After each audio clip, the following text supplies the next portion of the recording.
এখানে আরেকটি আইনি মাত্রা আছে। আন্তর্জাতিক সমুদ্র আইন অনুযায়ী ট্রানজিট প্যাসেজের অধিকার রয়েছে, কিন্তু প্রণালীর জলসীমা মূলত ইরান ও ওমানের নিয়ন্ত্রণে। ইরান যদি আন্তর্জাতিক আইনের ভিন্ন ব্যাখ্যা দেয়, তখন সামরিক উত্তেজনা দ্রুত আইনি জটিলতায় রূপ নিতে পারে। ইরানের হাতে তাই এক ধরনের ট্রাম্প কার্ড আছে। পুরো প্রণালী বন্ধ না করেও তারা বাজারে আতঙ্ক ছড়াতে পারে, আর এই আতঙ্কই তাদের কূটনৈতিক লিভারেজ। তেহরান জানে ওয়াশিংটন সরাসরি হামলা চালালে বা নিষেধাজ্ঞা আরও কড়াকড়ি করলে হরমুজের হুমকি দিয়ে তারা বিশ্ব অর্থনীতিকে চাপে ফেলতে পারবে। ফলে যুক্তরাষ্ট্রের মিত্র দেশগুলো চাপ দেবে উত্তেজনা কমাতে।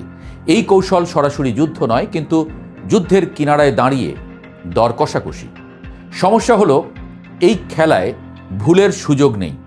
একটি ড্রোন ভুলভাবে গুলি খেলে, একটি জাহাজে ভুলবশত হামলা হলে কয়েক ঘন্টার মধ্যে পরিস্থিতি নিয়ন্ত্রণের বাইরে চলে যেতে পারে।